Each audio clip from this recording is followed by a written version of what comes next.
네, 되게 오랜만에 뵙습니다. 네. 자, 오늘 우리 정로의 계단 두 번째 시간인데요. 제목을 제가 적어놨는데 이게 사라졌네요. 제목이 뭐냐 하면 두 번째 2과죠. 2장이죠.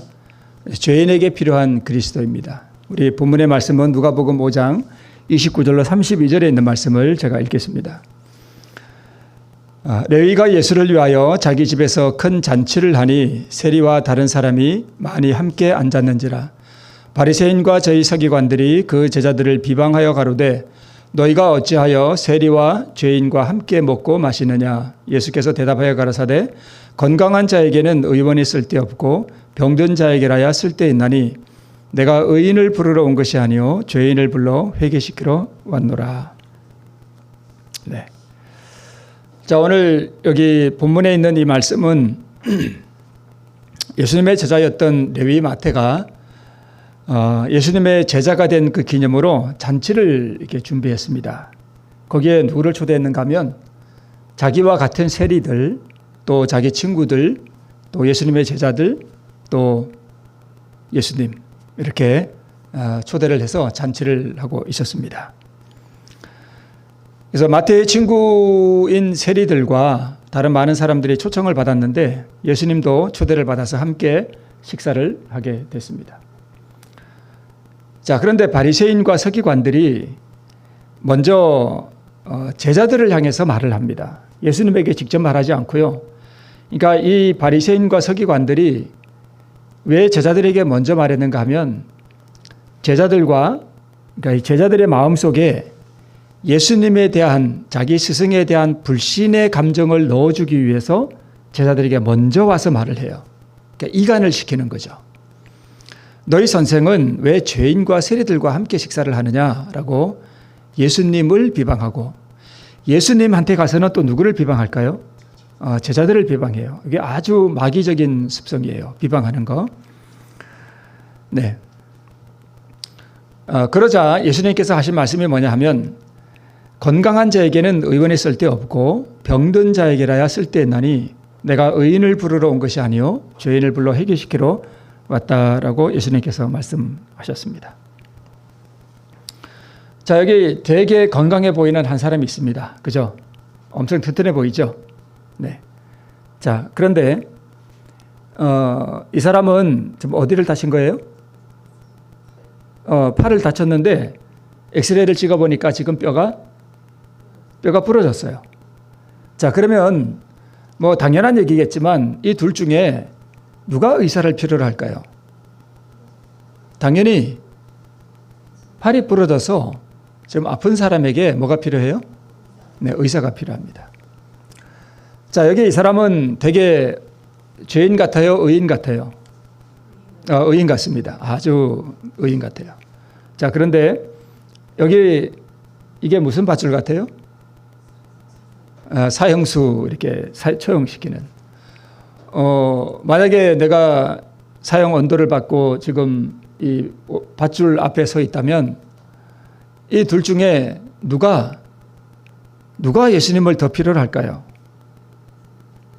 뭐 사형수라고 꼭 예수님을 필요로 하는 건 아니지만 만약에 우리가 생명이 경각간에 달리고 또 내가 큰 죄를 지어서 지금 사형의 언도를 받고 또 집행을 앞두고 있다면 당연히 뭐에 대한 갈망이 일어나는가 하면 생명에 대한 갈망이 가장 깊이 일어나요. 그래서 사람이 가장 회심하기 좋을 때가 언제냐 하면 죽기 직전에 사람이 가장 회개하기가 좋습니다. 물론 이제 이 옆에 저 사람의 기도하는 듯한 저 사람이 물론 진짜 저렇게 경건한 사람이라면 또 모르겠지만 이 사람이 만약에 자기가 경건하지도 않은데 이렇게 경건하다라고 착각하고 있다면 저 사람에게는 구주가 그렇게 필요하지 않습니다. 그죠? 당연한 얘기죠. 그래서 오늘 이 죄인에게 필요한 그리스도라고 하는 이 장에서 우리가 두 가지 마음에 이렇게 딱 생각해 봐야 할 문제가 뭐냐 하면 두 단어입니다. 첫 번째는 인지, 두 번째는 필요. 이 두 가지가 이 정로의 계단 두 번째 장 죄인에게 필요한 그리스도라고 하는 이 대목에서 이 두 가지 단어가 핵심 단어라고 볼 수 있습니다. 물론 인지라는 단어가 우리 정로의 계단에 나오지는 않습니다만은 인지라고 하는 게 뭐냐 하면 어떤 사실을 분명하게 인식하여 아는 것을 인지라고 합니다. 자, 여기 이 건강한 사람과 이 경건하다고 스스로 생각하는 사람, 이 사람이 이제 진짜 경건한 건 아닌데 자기가 스스로 의롭다고 생각하는 바리새인이라고 생각해 봅시다.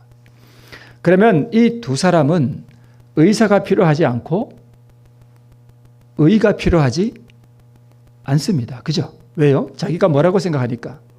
의롭다고 생각하기 때문에 의에 대한 갈망이 없어요. 그래서 이게 참 역사적으로 지금 옛날부터 지금까지 이게 역사예요. 뭐냐 하면 제7일 안식일 우리는 예수 재림교회죠. 근데 옛날 유대인들은 안식일 잘 지키면서 뭘 기다린 사람들인가 하면 예수님의 초림 기다린 사람들이에요. 그래서 그 사람들은 제7일 안식일 예수 초림 교인들이고 우리는요 재림 교인들이에요. 근데 초림 교인이나 재림 교인이나 다 마찬가지예요. 뭘 모르는가 하면 뭐가 안 돼 있는가 하면 왼쪽 메뉴에 인지가 안 돼요. 이게 뭐냐 하면 옛날 서기관과 바리새인들은 다 자기들의 행위로 말미암아 자기가 어떻다고 생각했는가 하면 의롭다고 생각했습니다. 건강한 사람, 의로운 사람. 근데 재림교회도 마찬가지예요. 재림교회도 그래요. 그 라오디게아 교회에 보내는 기별에 보면 그렇잖아요. 그래서 계시록 3장 17절 라오디게아 교회에 보내는 기별에 보면 우리 재림교인들은 가난하고 소경되고 가련하고 곤고하고 벌거벗었는데 이걸 알지를 못해요. 그러니까 인지가 지금 안 돼 있는 거예요. 근데 이런 말씀을 우리가 들으면 약간 좀 뭐라 그럴까? 마음이 상한다 그럴까?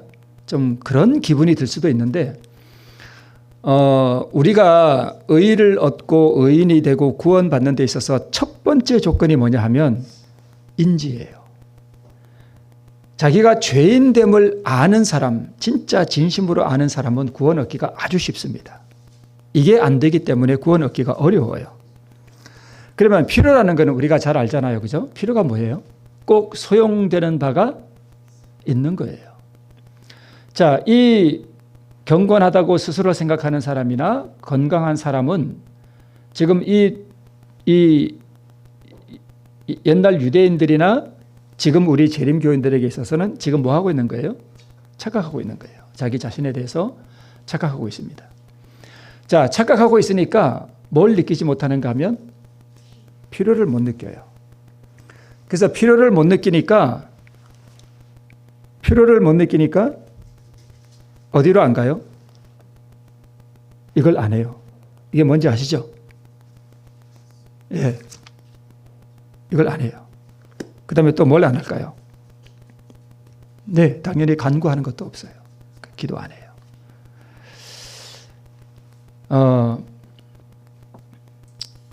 이거는 이제 하나의 그림인데 여자들은요, 거울 앞에 서면 자기가 날씬한데도 뭐처럼 보여요?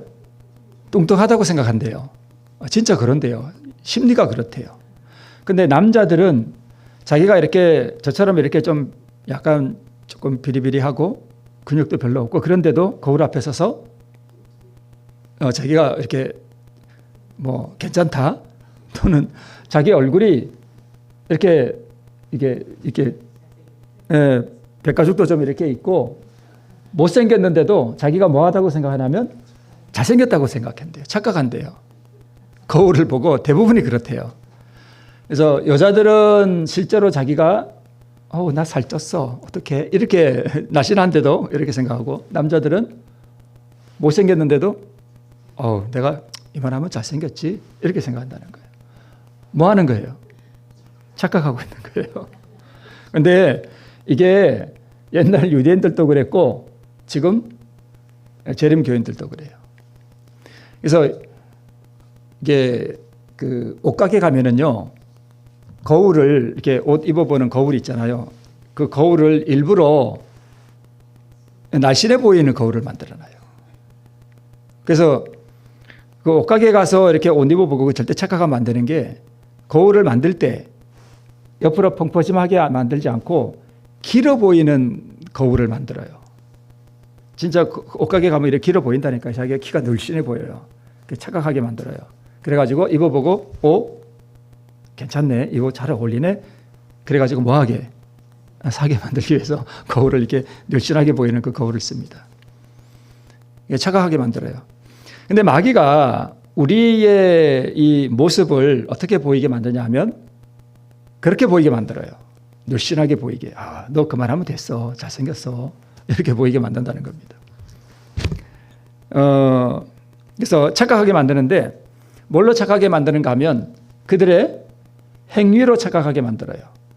자선도 많이 하고, 옛날로 말하면 제사를 잘 드렸잖아요. 그죠? 양 잡아서 제사 드리는 거 잘했거든요. 안식일 잘 지켰거든요. 엄청나게 잘 지켰어요. 옛날 유대인들. 또, 절대 돼지고기 안 먹었습니다. 음식개혁 우리보다 더 잘했습니다. 지금도 그 유대인들은 그들이 먹는 음식이 따로 있어요. 이렇게 고기도 피를 다 빼고 이렇게 아주 그렇게 먹습니다. 난지 8일 만에 다 뭐 받고요? 할례 받고 금식도 잘하고 또 예식도 잘하고 이런 행위가 스스로 그들에게 의롭다는 착각에 빠지게 만들었습니다. 그래서 이들의 행위는 스스로 죄인됨을 느끼고 통회하는 마음 또 겸손한 마음으로 구주의 의에 의지하는 마음에서 우러나온 행위가 아니었습니다. 그래서 우리가 구원받는 데 있어서 가장 중요한 기본이 뭐냐 하면 죄인임을 느껴야 돼요. 근데 이게 잘 안 돼. 참 어려워요. 특히 누가 어려운가 하면 모태교인들이 있잖아요. 특별히 모태교인들 어려서부터 이렇게 뱃속에서부터 교회를 다니고 태어나서 엄마 따라 아버지 따라 계속 교회 다니고 술도 안 먹어봤고 담배도 안 피워봤고 나쁜 짓도 별로 안 하고 그냥 그저 신앙 안에서 이렇게 자란 사람들은 자기가 죄인 되었다는 것을 느끼는 게 참 어려울 수 있습니다. 꼭 그런 것은 아닌데 그래요. 오히려 세상에서 이렇게 막 살고 또 교회도 안 다니고 술도 먹고 담배도 먹고 술집에도 가보고 이런 사람들이 나중에 이렇게 교회를 왔다. 그러면 오히려 그런 사람들은 죄인이라는 사실을 느끼기가 더 쉬울 수도 있습니다. 그래서 혹시 그동안 우리가 믿음의 의에 대한 설교를 많이 들었잖아요. 들었는데 듣긴 들었는데 해보니까 잘 안 돼. 그래서 옛날로 돌아가고 또 죄에 빠지고 그런 경험을 그게 좋은 건 아닌데 그게 오히려 약이 될 수 있어요. 왜 그런가 하면 그렇게 함으로 말미암아 뭘 느끼는가 하면 내가 연약하구나. 내가 참 이게 뭘 해보려고 하지만 잘 안 되는구나. 내가 왜 안 될까? 나의 행위를 의지하는가? 예수님의 능력에 의지하는 게 아니라 나의 행위에 의지하고 있는가 하는 자기를 돌아보게 만드는 계기가 될 수도 있어요. 저도 처음에 지금 꽤 오래됐어요. 처음에 자아굴복을 하면, 그때는 자아굴복이 뭔지도, 믿음으로는 의가 뭔지도 모르면서 그때 제가 말씀드렸던 우산동에서 차 기다리면서 그게 처음 제가 경험한 건데, 그때는 그게 뭔지도 모르고 그 이후에 다시 옛날로 돌아가서 오랫동안 살았어요, 또. 꽤. 그러면서 간간히 그런 경험을 하면서 계속 또 넘어지고 옛날로 돌아가고 하는 그런 경험을 통해서 이렇게 지나온 것이지, 한 번 그런 경험을 하고 그 다음에 한 번도 실수도 안 하고 실패도 안 하고 넘어지지도 않고 이런 경험을 걸어오는 사람은 사실 거의 없어요. 넘어지고 안 되고 이런 경험들을 했다가 또 은혜로 일어서고 이런 경험들을 다 밟아온다는 사실을 우리가 기억하고, 때로 안 되거나 넘어진다고 해서 절대 낙망할 일이 아니라는 사실을 우리 기억할 필요가 있습니다. 그런 경험들을 통해서 우리가 아, 내가 참으로 죄인 되었다는 사실을 느끼게 됩니다. 그렇게 할 때마다 우리는 무엇을 더 느끼게 되는가 하면, 아, 내가 구주의 의에 의지해야 한다는 그런 느낌을 더 받게 됩니다. 그래서 자신들의 순종의 행위 그 자체가 하나님 앞에 공로가 된다는 생각에서 우러나온 옛날 그 유대인들 대부분이 그런 생각에서 우러나온 것이었습니다. 자, 제목이 이제 나오는데, 죄인에게 필요한 그리스도. 그래서 죄인에게 필요한 그리스도. 이 짧은 문장 속에 많은 게 참 여기 의미가 들어있거든요. 죄인에게 필요한 그리스도인데, 죄인이라는 사실을 느끼지 못하면 뭘 느끼지 못하는가 하면 필요를 못 느낀다는 거예요. 그죠? 그래서 구원에 있어서 가장 우선시되는 선결 조건이 뭐냐 하면 바로 이 죄인 되었다는 것인데, 이게 바로, 자, 여기 아무리 맛있는 밥상을 이렇게 차려놔도 내가 배가 잔뜩 부르면 먹고 싶은 마음이 없어요. 그래서 이 죄인이라는 사실은 다른 표현으로 하면 배고픔, 또는 내가 팔이 부러져서 아파야 어디를 가요? 병원을 간단 말이에요. 이게 암이 무서운 이유가 뭘 못 느껴요? 아픔을 잘 못 느낀다는 거예요. 그래서 뭐 3기 또는 말기가 되어야 증상이 나타나기 때문에 그렇게 무서운 것입니다. 때로는 내가 죄를 짓고 난 다음에 죄책감이 나쁜 것이지만 이것이 오히려 우리에게 예수님이 필요하다는 것을 우리에게 가르쳐 준다는 것입니다. 그래서 필요, 음식을 갈망하고 또는 치유를 갈망하는 것이 우리의 이 갈망이 구원을 얻는 데 있어서 정말 중요한 첫 번째 요건이에요. 갈망. 목이 마르다 이거예요. 목마른 사람이 뭐 판다고요? 우물 판다고. 목이 말라야 내가 어떻게 해야 구원을 얻을까라고 묻게 됩니다. 그리스도는 생명의 떡이잖아요. 그죠? 배가 고파야 뭘 찾아요? 떡을 찾는데 배가 안 고프다는 거예요. 배고픔을 못 느낀다는 거예요. 이게 왜 그런가 하면 마비가 돼서 그래요. 죄의 마비가 됐고, 마귀가 물은 그 독 이빨에 우리가 독에 마비가 돼가지고 배고픈 줄을 못 느껴요. 예레미야 5장 3절에 보면 옛날 이스라엘 백성들이 뭐 한 줄을 알지 못한대요. 아픈 줄을 알지 못한대요.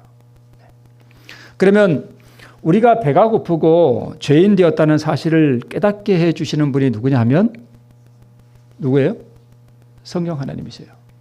그래서 우리가 인지를 하지 못하는 이 오류를 제거하고 우리에게 필요를 느끼게 하시는 분이 누구냐면 바로 성령님이세요. 그래서 그가 와서 죄에 대하여 의에 대하여 심판에 대하여 세상을 책망하시겠다는 이 말씀이, 여기서 그가 누구냐면 또 다른 보혜사 바로 성령 하나님이시고요. 이가 와서 죄에 대하여 우리를 책망해 주신다는 것은 성령께서 나에게 죄인됨을 알게 해 주시는데, 여러분 참 역설이지만 언제 우리가 죄인됨을 많이 느끼는가 하면 내가 크게 죄를 짓고 넘어졌을 때 오히려 내가 죄인 되었다는 사실을 알게 돼요.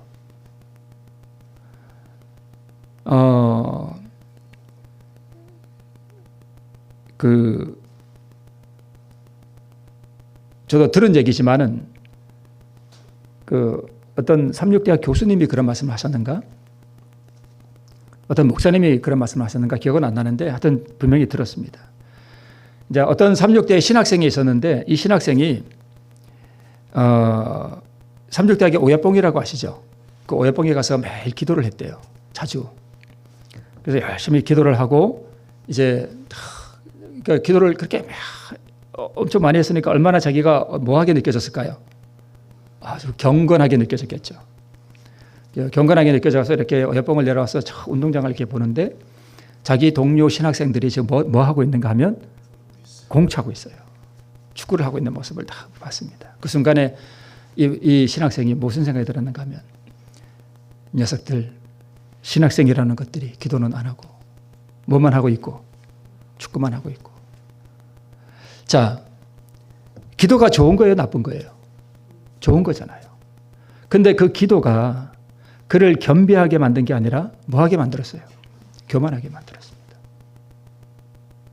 참 희한하죠. 참 희한해요.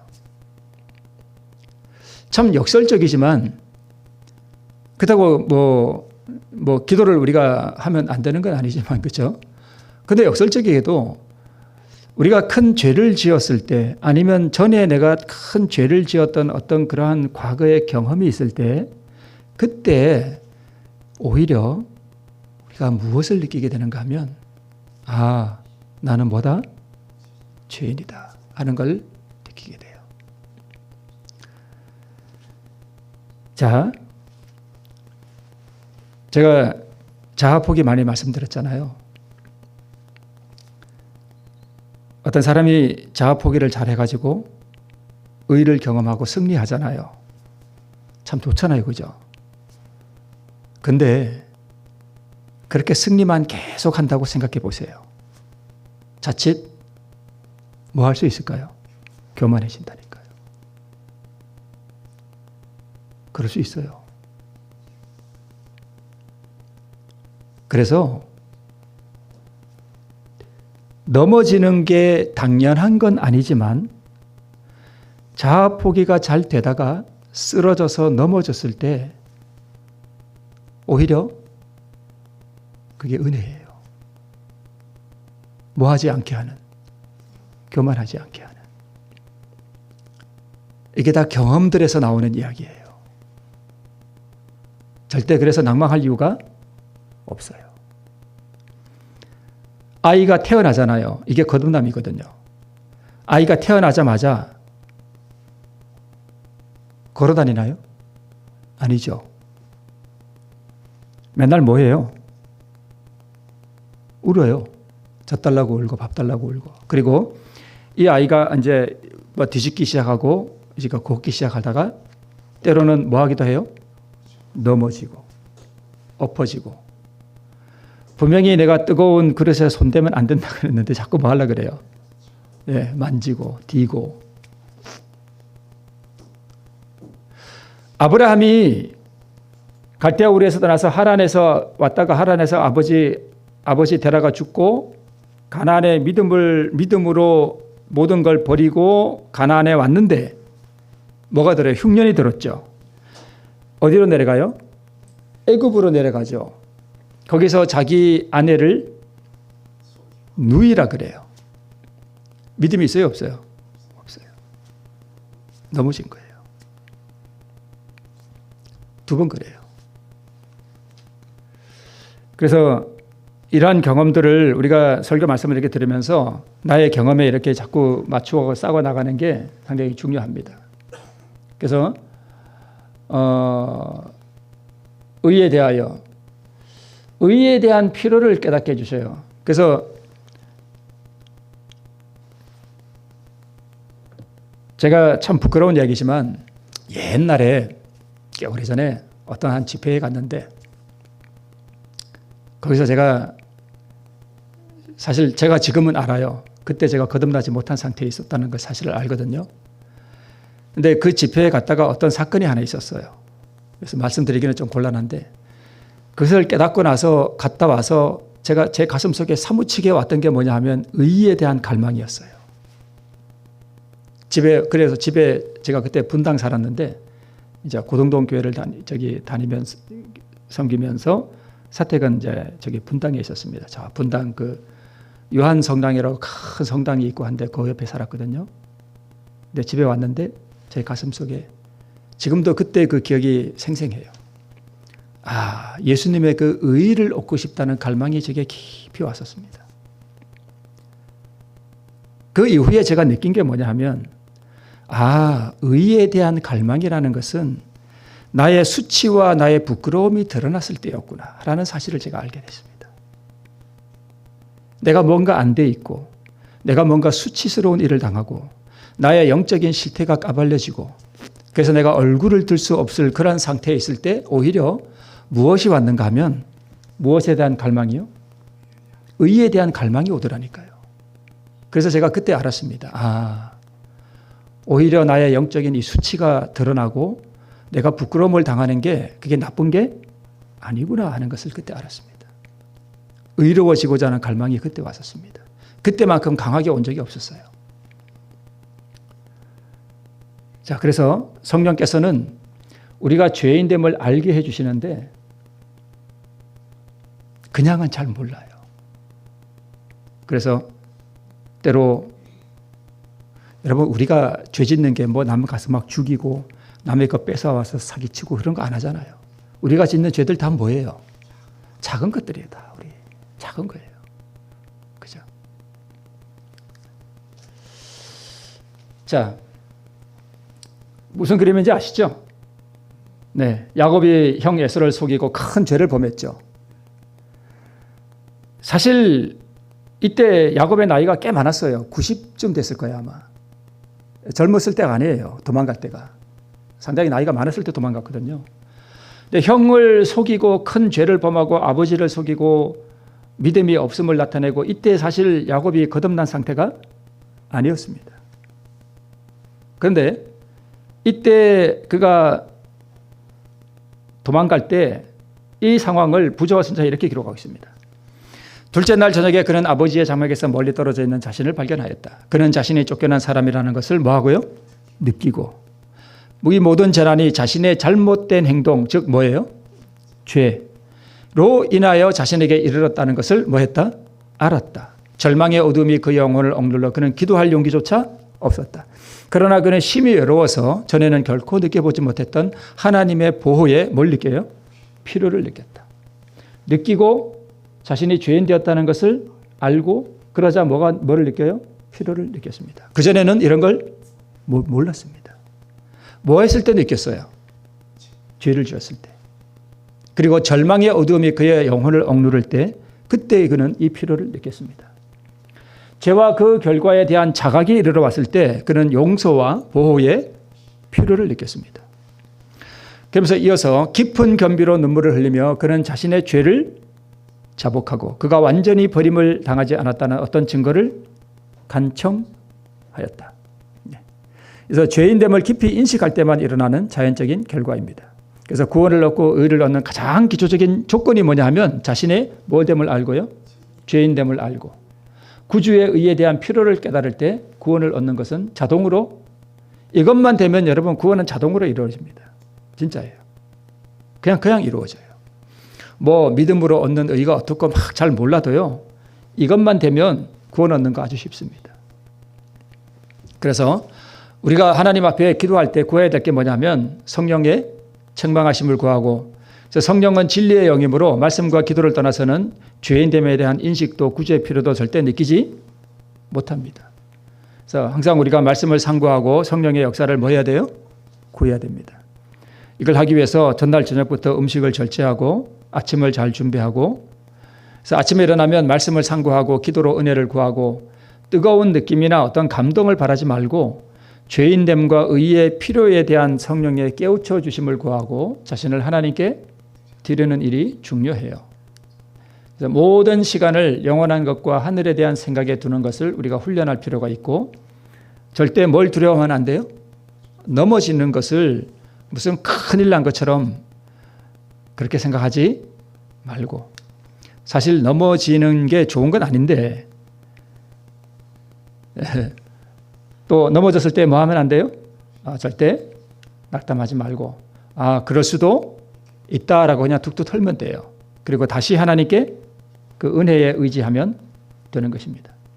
정로의 계단에 이런 말씀이 있습니다. 그러나 사람이 범죄한 이후로는 신성한 것을 즐기지 않게 되고 하나님의 낯을 피하려고 하게 되었다. 지금도 중생하지 아니한 자의 마음은 역시 그러하다. 그 마음이 하나님과 융화되지 못함에 따라서 하나님으로 더불어 교통하는 가운데서 기쁨을 얻지 못합니다. 그래서 우리는 스스로 하나님의 법을 지킬 수 없을 뿐만 아니라 스스로 죄의 구렁에서 빠져나올 수도 없습니다. 스스로 마음을 변화시킬 수도 없고 그래서 구주께서 인류의 모든 죄책감과 죄의 형벌과 고통에 대한 한 대속물을 준비해 주셨습니다. 자, 지금 이 그림에 나오는 이 아이의 모습이 좋은 것 같아요? 나쁜 것 같아요? 안 좋죠? 그죠? 기쁨도 없고 지금 깊은 뭐에 빠져 있는가 하면 고뇌와 외로움과 슬픔과 절망 이런 것이 이 아이의 가슴을 확 누르고 있는 듯한 모습이 지금 보이고 있습니다. 자, 그런데 정로의 계단에 하나님의 마음은 죽음보다도 더 강한 사랑으로 이 세상에 당신의 자녀들을 극진히 사랑하신다. 하나님이 죄인을 사랑하실까요? 의인을 사랑하실까요? 자, 제가 만약에 이 아이의 아버지라면 저 상태에 있는 저 아이, 내 아이를 제가 사랑할까요? 미워할까요? 사랑합니다. 당연하죠. 아마 더 가슴 아프게 사랑할 거예요. 그죠? 그러면 우리가 넘어졌거나 또는 죄를 지었거나 우리가 죄책감에 사로잡혀 있거나 우리가 절망에 빠져 있을 때 하나님 아버지께서 우리를 더 사랑하십니다. 여기에 있는 이 세상의 당신의 자녀들은 의인들만이 아니죠. 네. 그래서 죄로 말미암아 고뇌하고 번민하며 죄책감으로 고통스러워하는 이런 상태의 죄인들을 뭐 하셔요? 사랑하셔요. 만약 이런 죄인을 사랑 안 하신다면 아들을 이 세상에 보내실까요? 안 보내시겠죠. 그래서 우리가 무엇이 필요한가 하면 바로 이 아이와 같은 경험이 필요하다는 거예요. 좀 역설이죠. 왜요? 왜 그럴까요? 자신의 죄인됨에 대한 탄식과 아픔이잖아요. 죄인에게 필요한 그리스도. 그죠?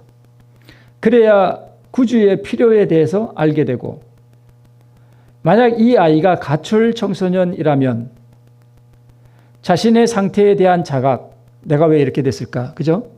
그 다음에 가정과 부모의 따뜻한 사랑이 필요함을 느끼게 되겠죠. 이 상태에서만이. 지금 자기에게 돈이 있고 친구들이 어울려 술 마시고 즐겁게 놀고 있다면 부모 생각이 날까요? 안 날까요? 안 나죠. 당연히 안 나죠. 그래서 우리가 영적으로 이런 상태에 우리가 빨리 들어가야 아버지의 사랑에 대한 필요를 느끼고, 이런 경험이 있어야 이 아이의 가슴에 어디로 가야 되겠구나, 집으로 돌아가야 되겠구나 라는 느낌이 이 상태에서 들지, 친구들과 만나 즐겁게 노는 상태에서는 안 된단 말입니다. 그래서 죄인에게 필요한 그리스도, 지금 오갈 데 없고 친구들도 이제는 돈도 없고 한 이 친구 안 받아주고 그래서 잘 데도 없고 춥고 배고프고 그래야 집으로 돌아갈 마음이 생길 거 아니에요. 그죠? 당연히 똑같은 상태에 누가 있었어요? 탕자가 바로 저 상태 아니었어요. 탕자가 이랬다니까요. 탕자가 내 아버지 집에는 뭐도 많고 뭐도 많은데 나는 여기서 추려 죽는구나. 이 상태가 되었을 때 이 탕자가 생각했던 게 뭐냐면 어디로 가야 되겠구나. 집으로 돌아가야 되겠구나. 내 아버지 품에는 내 아버지는 얼마나 자상하신 분인가 하는 것이 이때 느꼈단 말입니다. 이 탕자가 술 먹고 친구들과 돈이 있어서 흥청망청할 때는 집에 가고 싶은 생각이 당연히 없겠죠. 그래서 그는 당신의 아들을 주심으로써 온 하늘을 선물로 우리에게 주셨다. 구세주의 생애와 사망과 중보, 천사들의 봉사, 성신의 탄원, 만사를 통하여 역사하시는 하늘 아버지, 하늘 주민들의 끊임없는 흥미, 이 모든 것이 인류의 구속을 위하여 동원되었다. 네. 우리는 우리를 위하여 드리신 그 놀라운 희생을 묵상하여 보자. 온 하늘이 잃어버린 자를 도로 찾아 아버지의 집으로 데려가기 위하여 소비하고 있는 노력과 정력의 진가를 생각하여 보자. 푸른 글씨, 옳은 행위에 대한 과분한 상급, 하늘의 즐거움을 누리는 것, 천사들과의 교제, 하나님과 그의 아들과의 교통하며 사랑하는 것, 영원한 시대를 통한 우리의 모든 기능의 향상과 발달. 이 모든 것들이 과연 우리로 하여금 우리의 창조자와 구속주에게 충심으로 사랑의 봉사를 하게 하는 큰 작업과 장려가 되지 않을 것인가. 자, 마지막으로 우리가 하나님의 자비에 대하여 무심할 것인가? 하나님께서 이 이상 무엇을 더 하실 수 있었을 것인가? 우리는 말할 수 없는 사랑으로서 우리를 사랑하신 자와의 관계를 바로 잡자. 우리는 하나님의 형상대로 변화되어서 부르심을 받는 천사들과 사귀며 하늘 아버지와 아들과 영화되어 교통할 수 있기 위하여 하나님께서 우리를 위해서 준비하여 두신 방법을 잘 이용하자.